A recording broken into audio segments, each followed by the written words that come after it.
Fresh হয়ে নিচে নামতেই দেখি পুরো উঠোন সাজানো, ফুলের মালা, টেবিলে ব্রেকফাস্ট, মোমবাতি, এমনকি দাদি আর ভাবির মুখেও হাসি। ভাবি বলল, এই দেখো মাধবী, তোমার সেনাবাহিনীর বর আজ রোমান্টিক হয়ে গেছে। দাদি বলল, ওরে, আমি তো ভেবেছিলাম সেনারা শুধু যুদ্ধ করে, এই যে প্রেমেও জিততে জানে। আমি হেসে ফেললাম। মিজান আমার দিকে তাকিয়ে বললাম, আজ তোমার জন্য লক্ষ্মী বৌডে। আমি অবাক হয়ে বললাম, লক্ষ্মী বৌডে মানে? এটা আবার কি নতুন চালু করলেন? মিজান বললাম, আমার অফিসে হিরো ডে থাকে, আর আমার ঘরে থাকবে লক্ষ্মী বৌডে। আমি লজ্জা পেয়ে বললাম, আপনি না একদমই পাগল হয়ে গেছেন। মিজান বলল, তোমার প্রেমেই পাগল হয়ে গেছি তো। হঠাৎ পাশ থেকে রোয়ান ভাইয়া এসে বলল, ভাই, আমার বউ তো এখনো আমাকে কফি বানাই দেয় না, আর তুই ব্রেকফাস্ট সারপ্রাইজ দিচ্ছিস। ভাবি বলল, কারণ তুই সেনা না, সোজা গরিবের রোমিও। সবাই হাসিতে ফেটে পড়লো। আমি কফি খেতে খেতে বললাম, জানেন, আপনি না আসলে আমার সব মন খারাপ দূর করে দেন। মিজান বলল, তোমার হাসিটাই আমার জয়েন্ট পুরস্কার প্রিয়তমা। ঠিক তখনই ফোনটা বেজে উঠল। মিজান ফোনটা ধরলো, মুখে হাসিটা আস্তে আস্তে মিলিয়ে গেল। আমি বললাম, কি হয়েছে, কার ফোন? মিজান বলল, সেনা ক্যাম্প থেকে। আজকেই আমাকে ডাকা হয়েছে, একটা ইমার্জেন্সি মিশন আছে। আমি থমকে গেলাম। মুহূর্তেই ঘরের পরিবেশটা ভারী হয়ে গেল। আমি বললাম, আপনি কি এখনই চলে যাবেন? মিজান বলল, এখনই রওনা দিতে হবে, কিন্তু শোনো, ভয় পেও না, আমি ফিরে আসবো ঠিক আগের মতো। আমি কিছু বলতে পারলাম না, চোখে জল এসে গেল। উনি এসে কপালে আলতো করে চুমু দিল। মিজান বলল, কান্না করো না, সেনারা ফিরে আসে ভালোবাসার টানে। আমি বললাম, আমি অপেক্ষা করব যতদিনই লাগুক। উনি ব্যাগটা কাঁধে তুলে দরজার দিকে হাঁটলেন। দাদি ফিসফিস করে বললেন, যে যাই ভালোবাসা রেখে সে ফিরে আসে প্রার্থনার টানে। আমি জানালার পাশে দাঁড়িয়ে দেখলাম উনি চলে যাচ্ছে। বাতাসে ওনার ইউনিফর্মের গন্ধ, চুলে লেগে থাকা স্পর্শ, সব একসাথে ভেসে আসছে। আমি চোখ বন্ধ করে ফিসফিস করে বললাম, আল্লাহ, আমার মিজানকে হেফাজতে রেখো, আমি ওর ফিরে আসার অপেক্ষায় থাকবো। দরজাটা আস্তে করে বন্ধ হলো। আমি জানালার পাশে দাঁড়িয়ে আছি। বাইরে ভোরের আলো, পাখির ডাক, আর একটা হালকা শূন্যতা যেন বুকের ভেতরে জমে আছে। মিজান চলে গেছে। তার ইউনিফর্মের গন্ধ এখনো আমার চুলে, তার হাতের ছোঁয়া এখনো কাঁপছে আমার গালে। আমি চুপচাপ বসে আছি বিছানার ধারে। কফির কাপটা টেবিলে রাখা, ঠান্ডা হয়ে গেছে অনেক আগেই। মনে হচ্ছে জানো পুরো বাড়িটা নিস্তব্ধ। ভাবি এসে পাশে বসলো। কিরে, মন খারাপ? আমি কিছু না বলে মাথা নিচু করলাম। ভাবি আমার কাঁধে হাত রেখে বলল, সেনার বউদের একটাই দায়িত্ব, অপেক্ষা করতে শেখা। ওরা দেশের জন্য লড়ে, আর আমরা ভালোবাসার জন্য। আমি চুপ করে রইলাম, শুধু মনে মনে ভাবলাম, হ্যাঁ ভাবি, আমি পারবো, আমি ওর অপেক্ষা করব। দিন কেটে যায়, একদিন, 2 দিন, তারপর 1 সপ্তাহ। মিজানের কোনো ফোন নেই, কোনো মেসেজ নেই, শুধু খবর আছে সীমান্তে সংঘর্ষ চলছে, সেনারা টানা ডিউটিতে। প্রতিদিন ফজরের নামাজ শেষে আমি ওর জন্য দোয়া করি। জানালার পাশে বসে কোরআন খুলি, বাতাসে ওর গলার আওয়াজ খুঁজি, শোনাবো, ভয় পেও না, আমি ফিরে আসবো। ভাবি মাঝে মাঝে বলে, তুই না প্রেমে একদম মজে গেছিস রে, দেখিস ও ফিরেই তোকে চমকে দিবে। আমি হাসার চেষ্টা করি, কিন্তু মনে হয় হাসিটা কোথাও হারিয়ে গেছে। একদিন সকালে দাদি এসে বললেন, বাবা, মিজানের ইউনিটের খবর টিভিতে আসছে। আমি দৌড়ে বসে পড়লাম টিভির সামনে। স্ক্রিনে খবর পড়ছে, উত্তর সীমান্তে সন্ত্রাস বিরোধী অভিযান, বাংলাদেশ সেনাবাহিনী সফল অভিযান চালিয়েছে, কয়েকজন সৈনিক আহত হয়েছে। আমার হৃদয় কেঁপে উঠল। দাদির হাত শক্ত করে ধরে বললাম, দাদি, উনি তো সেই ইউনিটে। দাদি বললেন, না রে, ভয় পাস না, আল্লাহ ওরে ঠিকই ফিরিয়ে আনবে। রাতটা কেটে গেল নিঃশব্দে। আমি জানালার দিকে তাকিয়ে বললাম, আল্লাহ, আমার মিজান যেন নিরাপদে থাকে, ও যেন আমার কাছে ফিরে আসে। চোখের জলে বিছানা ভিজে গেল। হঠাৎ ফোন বেজে উঠল। আমি দৌড়ে ফোনটা ধরলাম। স্ক্রিনে লেখা মিজান কলিং। আমি কাঁপা গলায় বললাম, হ্যালো, আপনি ঠিক আছেন তো? ওই দিক থেকে ভেসে এলো ক্লান্ত কিন্তু পরিচিত কণ্ঠ। মিজান বলল, হ্যাঁ সোনা বউ, আমি ভালো আছি, একটু দেরি হবে, কিন্তু আমি ফিরবো ঠিকই। চোখের জল গড়িয়ে পড়ল। আমি বললাম, আপনি জানেন আমি কতটা ভয় পেয়েছিলাম? মিজান হেসে বলল, তোমার ভয়ই তো আমার বেঁচে থাকার কারণ, তুমি দোয়া করেছো বলেই আমি এখনো টিকে আছি। আমি চুপ করে শুনতে লাগলাম ওর নিঃশ্বাসের শব্দ। বুকটা ভরে গেল এক অদ্ভুত শান্তিতে। মিজান বললাম, আর একটা কথা, আমি তোমার জন্য একটা ছোট্ট উপহার পাঠাবো কাল। আমি অবাক হয়ে বললাম, উপহার? ও বলল, হ্যাঁ, আমার ভালোবাসার নিদর্শন। পরের দিন সকালে দরজায় টকটক শব্দ। ডেলিভারি বয় একটা ছোট্ট বাক্স দিল। বাক্সটা খুলেই দেখি ভিতরে একটা চেন, তাতে ছোট্ট লকেট, ভিতরে লেখা, আমার পিচ্চি বউ, যত দূরেই থাকি আমি শুধু তোমার। আমার চোখ ভিজে গেল। আমি লকেটটা বুকের কাছে চেপে ধরলাম আর ফিসফিস করে বললাম, ফিরে এসো মিজান, তোমার বউ অপেক্ষা করছে। বাইরে তখন সূর্য ডুবে যাচ্ছে, আর ভিতরে আমাদের হাসি, কান্না আর ভালোবাসার গল্প মিলেমিশে এক হয়ে যাচ্ছে।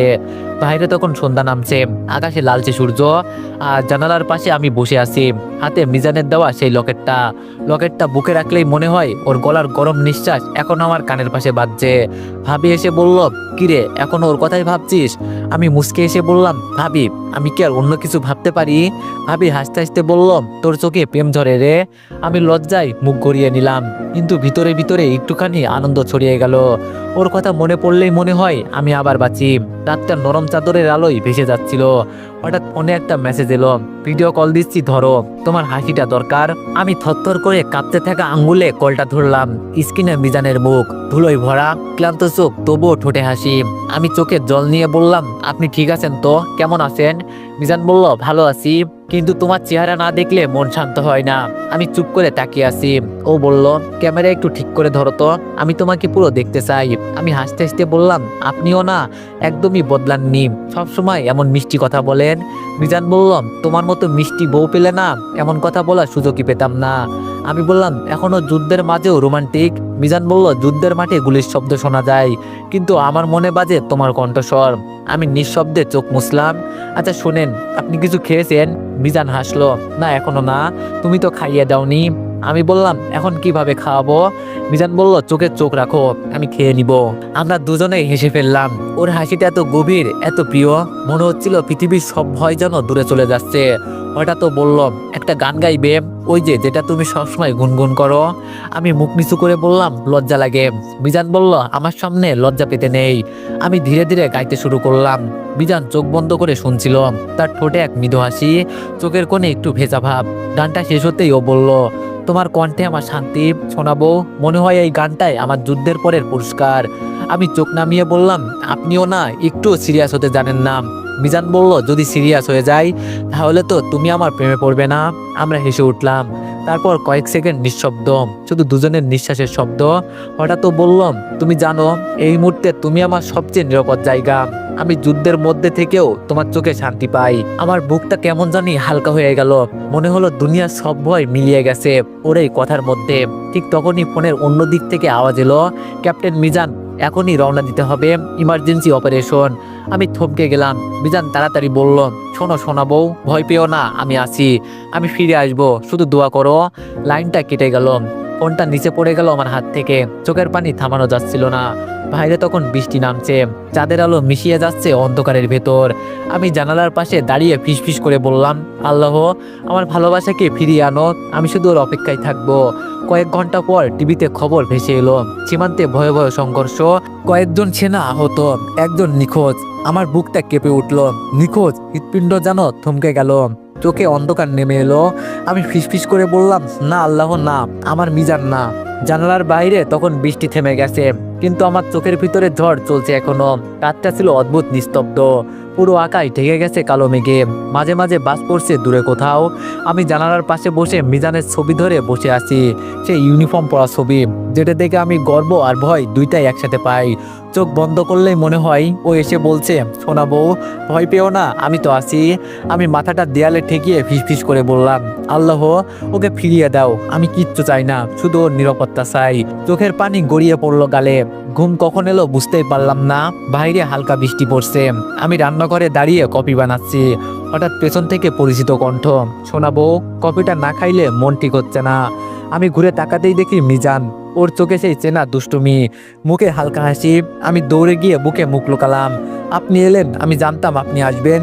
মিজান চুলে হাত রেখে বলল, আমি তো প্রতিজ্ঞা করেছিলাম তোমার চোখে জল পড়ার আগেই আমি ফিরে আসব। আমি বললাম, আর কখনো যেও না প্লিজ। ও হাসলো, আমি না গেলে তোমার কফি বানাবে কে? আমি কফির কাপটা এগিয়ে দিলাম। ওর ঠোঁট ছুঁয়ে গেল আমার আঙ্গুলে। হঠাৎ আলো নিভে গেল, চারিদিক অন্ধকার। মিজান ধীরে ধীরে হারিয়ে যাচ্ছে কুয়াশার মধ্যে। না না মিজান, ফিরে আসো। আমি চিৎকার করে উঠলাম। চমকে ঘুম ভেঙে গেল, ঘাম ভেজা শরীর, কাঁপতে থাকা ঠোঁট। দাদি ছুটে এলেন, কিরে মাধবী, খারাপ স্বপ্ন দেখছিস নাকি? আমি কাপা গলায় বললাম, দাদি ও এসেছিল, তারপর হঠাৎ চলে গেল। দাদি নিঃশ্বাস নিয়ে বললেন, না রে মা, ও ঠিকই আসবে। ভালোবাসা যদি সত্যি হয় সেনারাও ফিরে আসে। সকালটা ভারী হয়ে গেল। আমি চুপচাপ উঠোনে বসে ফুলে পানি দিচ্ছি, ঠিক তখনই ফোনে বেজে উঠল। স্ক্রিনে লেখা অজানা নাম্বার। আমার বুক ধুকধুক করছে। ফোন ধরতে ওপাশ থেকে গভীর কণ্ঠ, আপনি কি ক্যাপ্টেন মিজানের স্ত্রী? আমি গলায় কাঁপুনি নিয়ে বললাম, জি আমি মাধবী। উপাস থেকে উত্তর এলো, আপনাকে জানাতে দুঃখিত, ক্যাপ্টেন মিজান গত 24 ঘন্টা ধরে নিখোঁজ। শেষবার ওনার সাথে যোগাযোগ বিচ্ছিন্ন হয় পাহাড়ি সীমান্তে। ফোনটা আমার হাত থেকে পড়ে গেল। তো এভরিওয়ান, নেক্সট পার্টের জন্য সবাই অপেক্ষা করো, আর সবাই একটু বেশি বেশি লাইক আর কমেন্ট করে দিও। ধন্যবাদ।